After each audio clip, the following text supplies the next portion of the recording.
Okay, so let's get started. I'm going to set a timer for 30 minutes on my phone. I think at this point in this collaboration, I want to keep things snappy, so you don't sit there watching us edit things for too long. So I think half an hour is a good reminder. Let's get cracking. I haven't heard this in a while. I'm going to press play.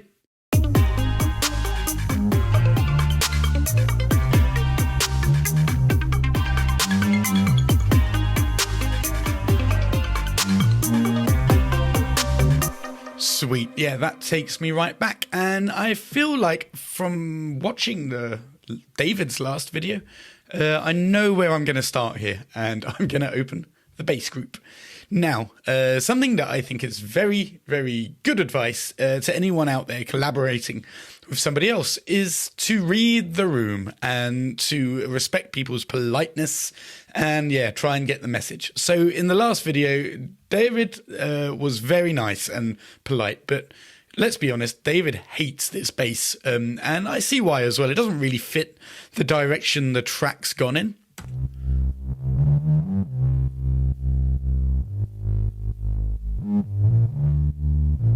I was thinking more of a kind of trap kind of vibe, but this has ended up being a bit of a 90s psychedelic breakbeat thing. So I agree with David that this bass doesn't really work. We're going to delete it and change it. I thought I'd just mention why it looks like this. This is a sine wave, right? This is a operator with a sine wave. And that sine wave has a bit of release, but otherwise it's full sustain. So this is a sausage, le sausage. There's nothing to compress, but yet I have 4 very, very over-the-top compressors in a row, and maybe more. No, not more. So the purpose of this is to create amplitude modulation distortion, and doing this will generate that because the compressor will work faster than the cycle of the waveform of this sine wave, since it's low playing notes. These subsequent compressors will bring that level up, so this kind of AM noisiness gets boosted. A lot of the time when I'm making a trappy kind of, boom bap bass, that noise, that broken feeling is really helpful. It reminds me of like a car stereo going past in some kind of rude boy fiesta. But in this case, this doesn't fit, and the tempo doesn't really let the bass ring out. So I hear you, David, I hear you, and I think I agree in this context. Let's delete that. I'm gonna make a simple bass, but we're not gonna spend loads of time on it because maybe we'll tweak that as the mix begins to take shape. Cool. I think I'll have no release. Actually, maybe there's too much sustain really before. That's why it didn't really work. Cool. And let's take that down a bit in pitch. And I'll include this sub layer we have here. Can barely hear it. Oh yeah, it's there. I have headphones on. That's pretty low, but I guess that's what we need.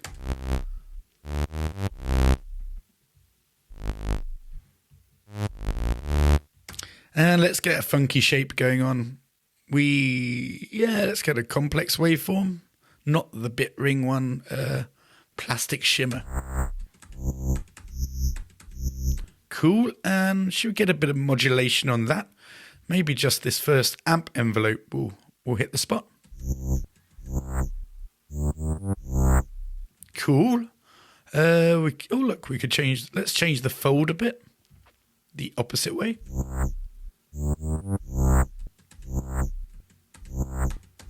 Doesn't really do much at the moment.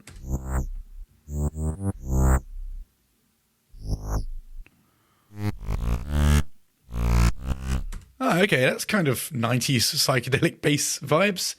Maybe a bit of classic unison.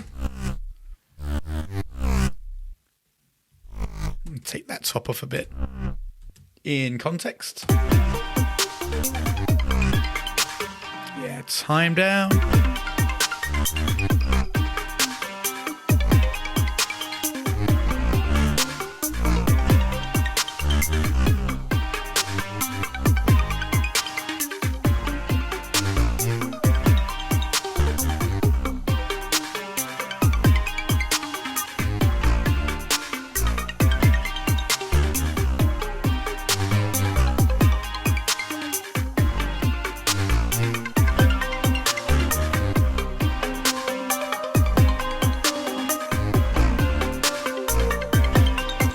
Okay, I mean, that's not super impressive, is it? But it is the kind of, timbre and vibe I think would be a better fit. So over to you on that one, David, or maybe it'll end up being me at the end. Also, I want to get some organisation here. This is the main drums, and this is, by the looks of it, like a beat. I don't know if I've done that in caps. That's angry. And we also should have some percussion somewhere. Is it this? Oh no, that's the main drums. This is the percussion. Cool, let's put those all in a group. I'm sure this is fascinating to watch. Drums in capitals. That means it's an important group. And I'll move the ARP down here. And this all looks like melodic stuff. So for now we'll just have a melodic group. Maybe we will subgroup that. Okay, wicked. So we kind of temporarily fixed the bass problem, but that sounded like the most vital thing to deal with. And then this is, I think, also something I want to deal with. So Daryl recorded a really cool jam. He's quite the keyboard player, and it was on the suitcase piano, I believe, if I click down here. Cool. I don't have this installed, this pack, which is why it's missing here. And instead of downloading it, because it's many gigabytes, and, I ain't got no time for that, I'm going to find a similar voice. It was like a Fender Rhodes. And here in the Chop and Swing pack, there's loads of similar.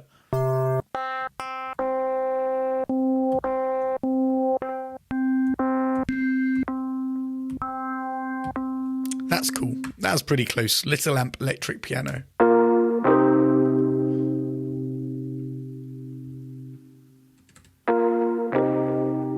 Nice. Okay, wicked. So I want to show something at this point.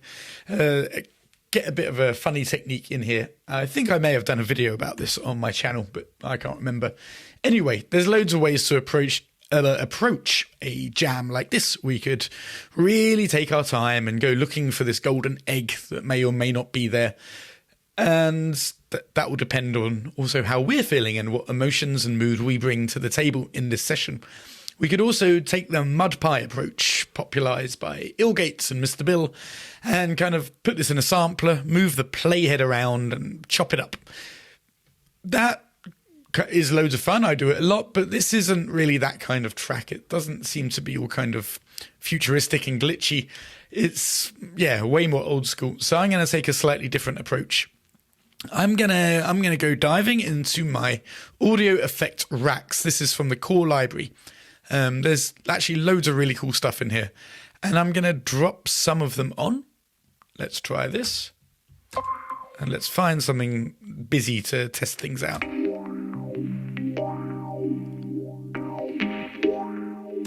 Okay, that's cool. And I'm gonna put everything in a rack. Oh, I'll do that in a minute. Let's find some space. Let's go for mid-side echo. No, I want something kind of chilled out of rhythmic space. That could be it. It's a little bit trance. How about out of orbit?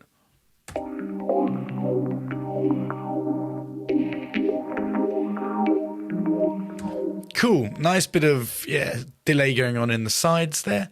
And finally, is there maybe something that we could use here? What's the filter pumper? Nope. Frozen smear?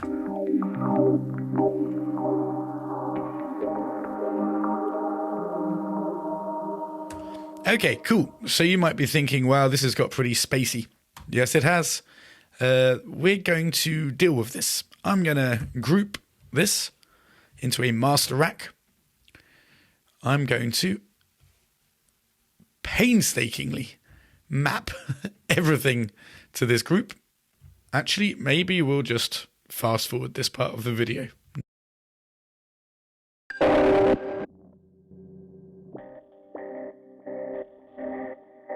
And as you can hear, we get some really, really weird and different sounds. I'm going to use a multiband compressor and a limiter.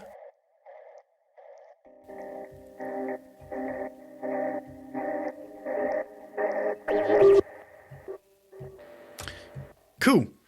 So this is the fun part. I'm going to get the device randomizer. I'm going to map that to my Uber rack here. And we'll see, or hear,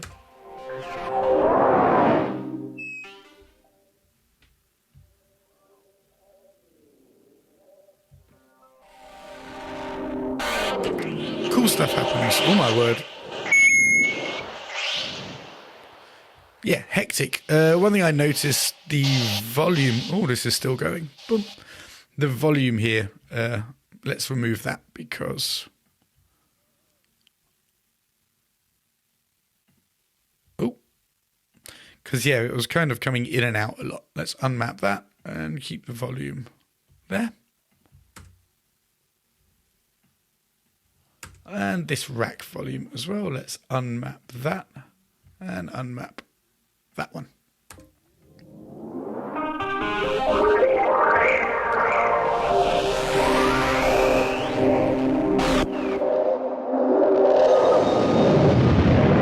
Cool. Bananas. So I'm going to turn it back on. Let's turn off this for a second. I'm going to turn it back on and I'm just going to freeze this track. Okay, so I just fast forwarded or cut out that part of the video because it basically does it in real time and it takes a little, well, maybe not, but it takes time. Let's flatten this. Cool, so we've now got a pretty wild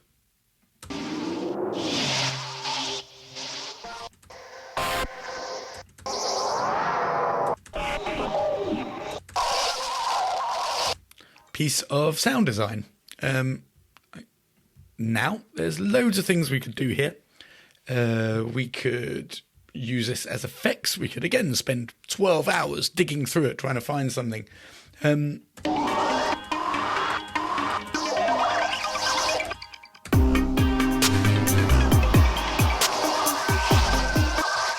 See, for example, that's pretty cool.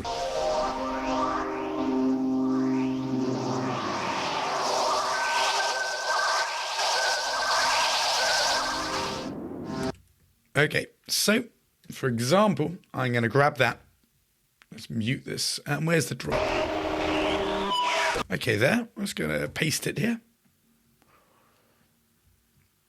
Fade out the end of it. Fade in the beginning.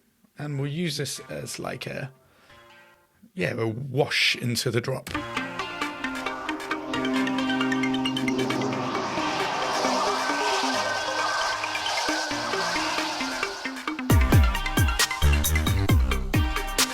Okay, that bass definitely is going to need some work. Cheesy as...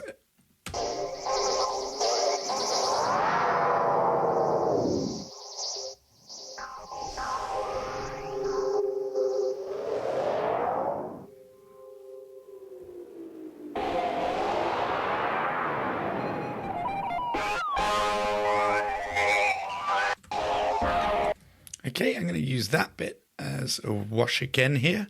And this bit kind of sounded cool, if this is going to be a breakdown kind of thing.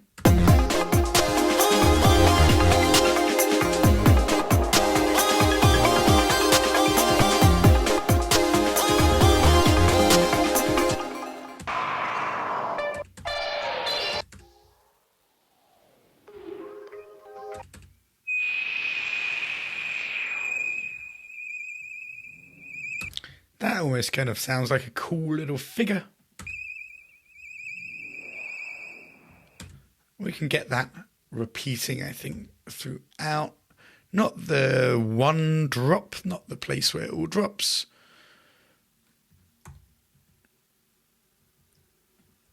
But in this case, the next place.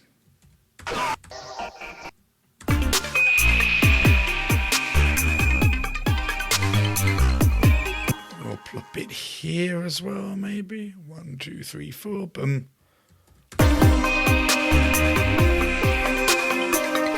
Maybe that.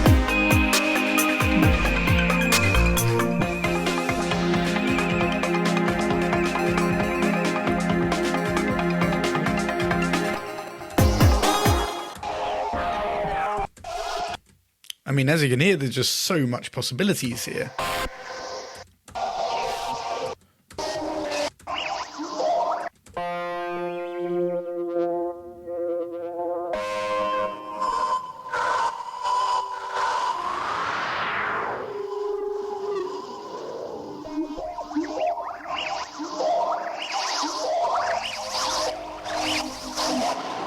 Okay, I mean, that sounds like the intro to me right there. That's kind of lovely. Let's get a new track. Let's put that a bit behind.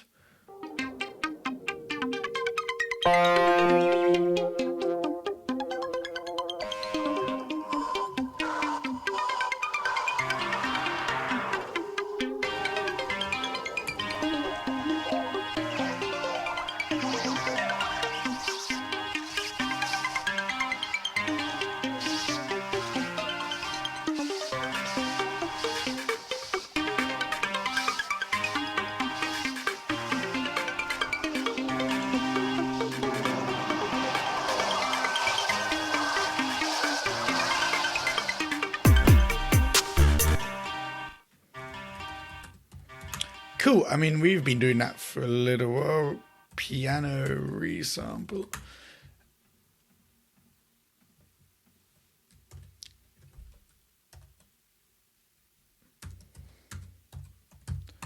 Cool. David, there is some gold for you to play with there. But I don't want you to spend the whole video just watching me tweaking with a piano resample. So something's bugging me. This arpeggio, like it a lot, but it's a little bit samey. I think this could be fixed with some really simple automation of the time parameter.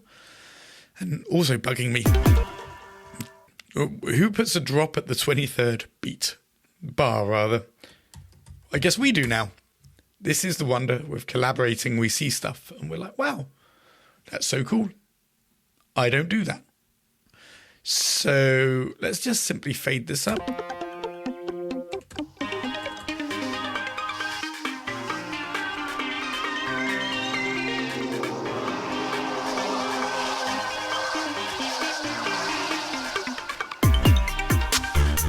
And I think maybe it doesn't need that bit.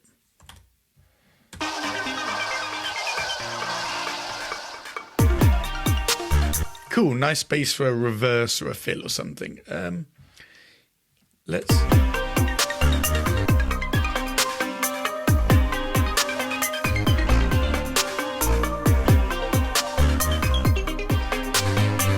Same again.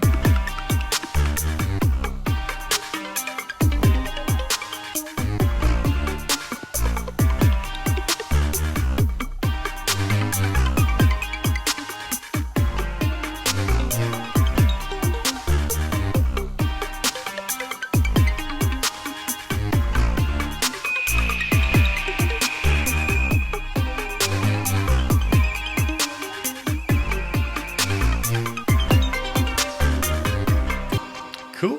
Yeah, that's getting a bit of form.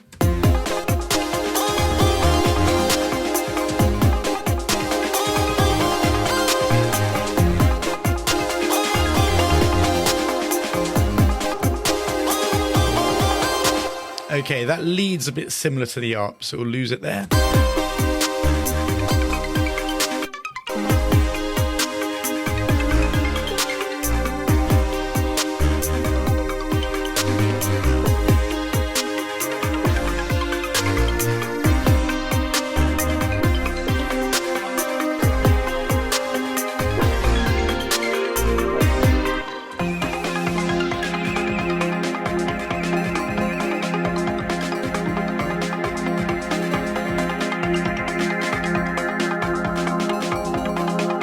Oh, I like that section. One day I'll be doing some IDM drums here, I think.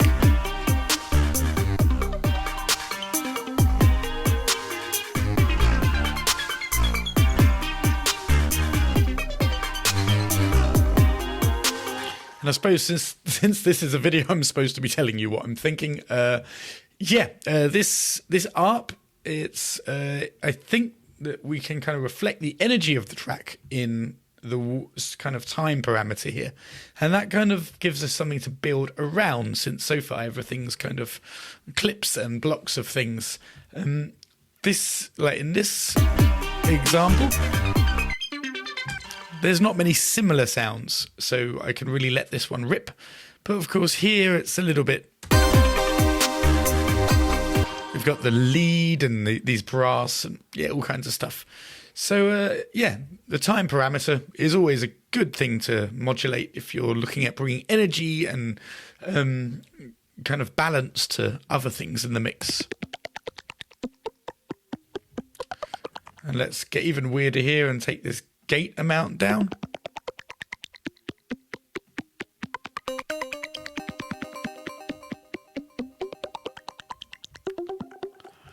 And is there anything we can do here to make it all really, really freak out? Let's modulate the chorus.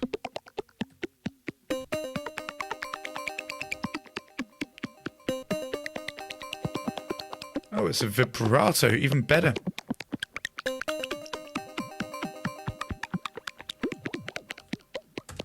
Okay, cool. We can finish that another time. How are we doing for time?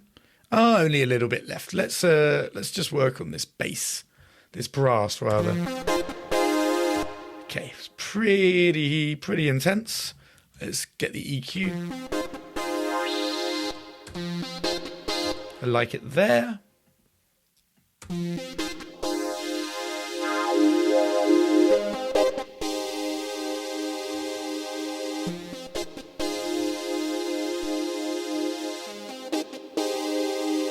Cool, and we're going to put that in the left and turn it down a bit.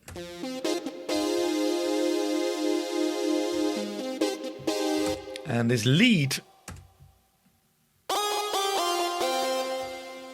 we'll put that in the right for a bit of contrast because they seem to be dancing. And here's an idea. I'm going to duplicate that EQ I just made, and I'm going to use the scale to reverse the kind of what frequencies we focus on.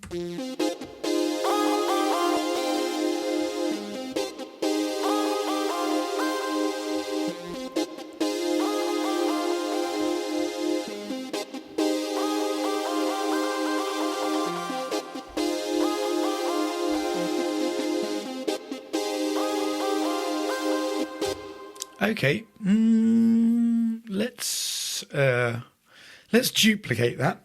Excuse me. Let's plop that second one in the center. Let's make the release long and the attack long. And I'm going to get out the spectral blur.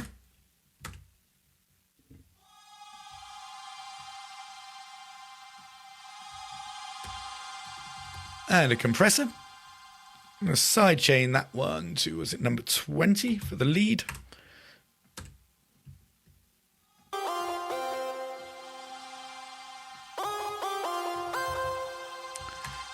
Use utility in mid-side mode to just focus on the side signal.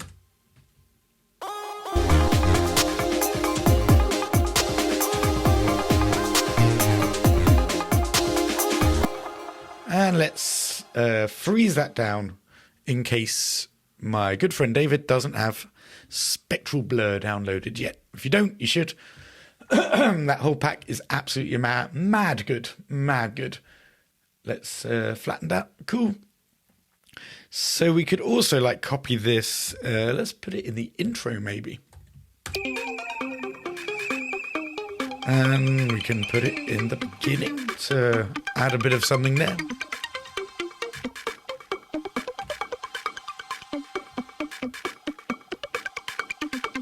Cool. Everyone likes a bit of atmosphere. This bit here.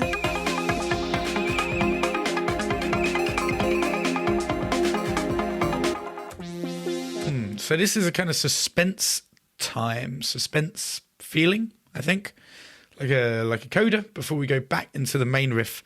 Let's add a bit of vibrato to that. And we can add some attack to that. And turn the speed up. Great.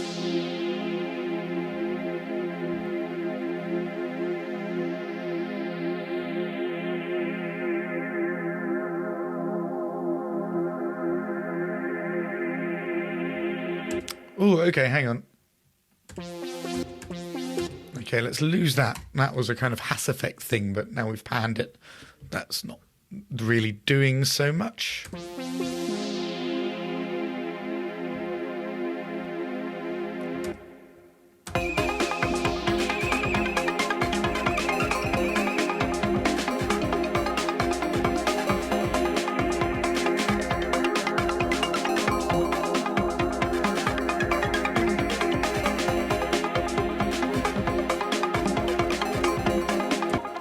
Okay, let's put a random before this kind of beat thing.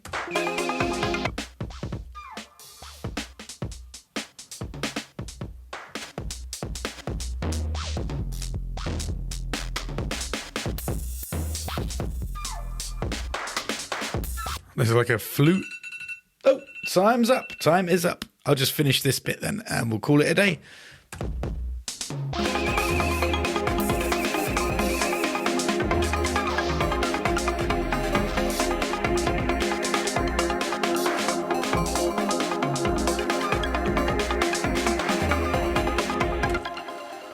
And into our trusty presets folder. I've been using Live, like 12 years? No, longer. Like, sick of the crazy amount of time. I'm 38 and I got it when I was 18. Wow, 20 years. Yeah, I've only just started enjoying these presets that come with it.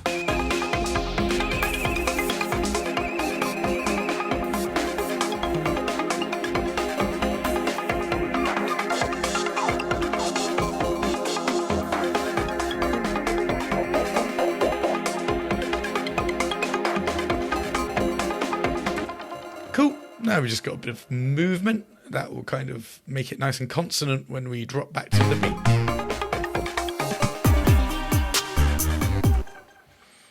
And in this beat, we could probably like filter away.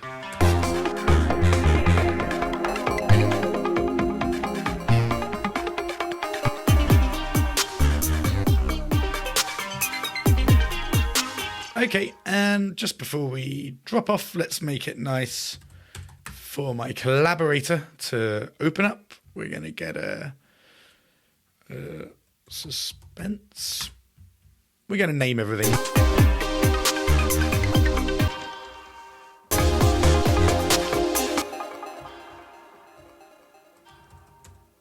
Okay, that was drop 2, so this is drop 3. Cool, so as I'm doing this, what have we done today? We have made a large decision about the bass. We have cleaned up a few things. We've cleaned up the arpeggio and we've made some slight mix decisions, given everything more place. We have grabbed a large piano jam, processed it like crazy and started taking the bits we like and layering it around as like ornamentation. And finally, we've been playing a little bit with the drums, but I think the drums and the bass need a bit of love. And then we've just kind of done this. Let's press save. An older version of, oh yeah, okay. We'll call that number 4, as this is video 4. And I will sign off for today. Thank you very much for watching. It's been a pleasure sharing our process with you, and I look forward to seeing you in what will be video 6, and we'll see if we can start wrapping this very, very different than either me or David would make piece of music up. So I'll catch you soon. Thanks for watching.